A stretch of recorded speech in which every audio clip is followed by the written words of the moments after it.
Joining us now, Raymond Arroyo, Fox News contributor. Raymond, you were monitoring the media reaction to the events today. What did you say?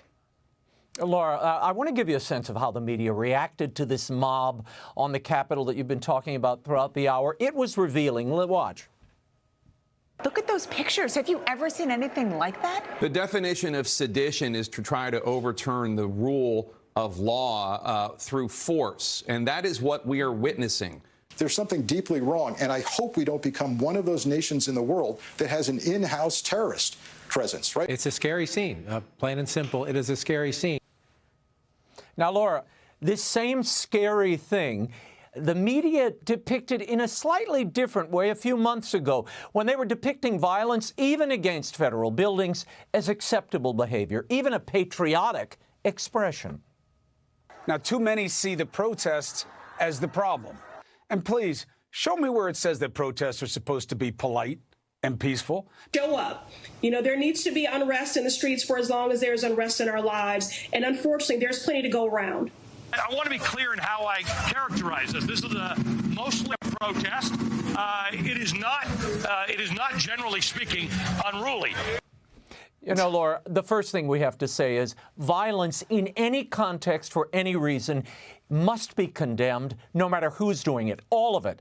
And the media has selectively shown indignation towards violence. It's okay here and justified, but today everybody needs to be, shot on sight.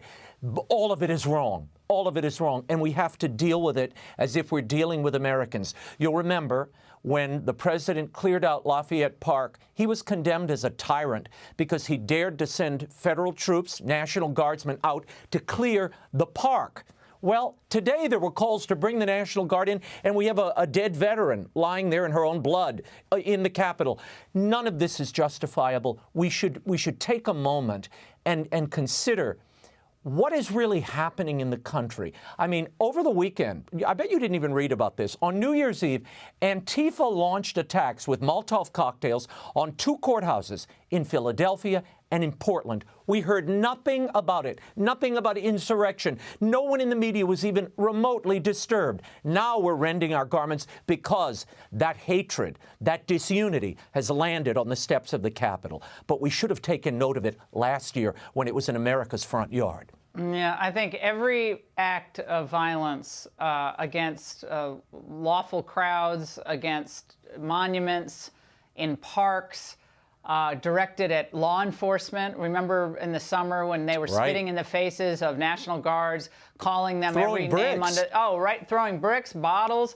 And this was described as righteous indignation. And remember when all the Miracle Mile in Chicago was trashed and vans are pulling up, taking anything they wanted from the stores. Fifth Avenue, Laura. Yeah, it was called. Fifth Avenue in New York. Yeah, it was called, I believe, consumer reparations or something like that. So it was all justified. Well, none of it's justified. It's all bad, and it has to be roundly condemned by both political parties. And we didn't arrive here overnight, Raymond. Your point is a deep one. There's a cultural and there is a deeply spiritual deficit in the country and a political class that doesn't listen. There's something fractured in the American soul, Laura, and we're seeing the disunity, the hatred, and those who would justify it using partisan excuses. No, there is no justification. And you'll remember we were very upset when statues were coming down, when images and names were being defaced. Why? Because it teaches our children, and it taught the people we saw today, that our historical monuments, the things we treasure, the monuments to who we are as a people don't matter. And if you disagree with them today, you can burn them, take them down, bash them in. No, it's always wrong. We will defy you and stop you from doing that. You should be stopped, and this violence has to end. We're better than this. This is how CNN's Jake Tapper framed the storming of the Capitol. Watch. I would just like to remind our viewers that President Trump now for years has referred to journalists as the enemy of the American people. Ask yourself who's the enemy of the American people right now.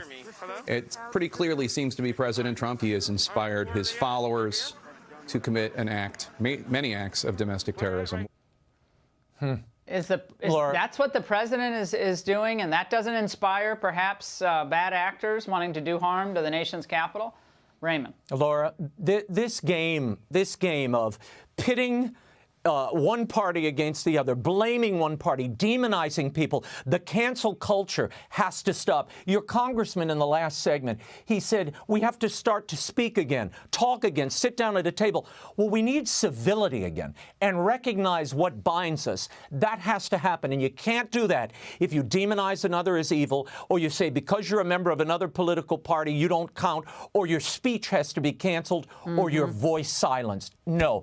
All American voices need to be heard. Now is the time for that, and that includes the president as well as the Speaker of the House and everybody in between. We can find a better way. We have to. Yeah, Tucker made that point tonight, and it was well made, that stifling speech is not going to help here. It's going to make it worse. We got to have more speech, and it has to be more civil and more informed along the way. Raymond, thank you. It's good to see you tonight. Thank you.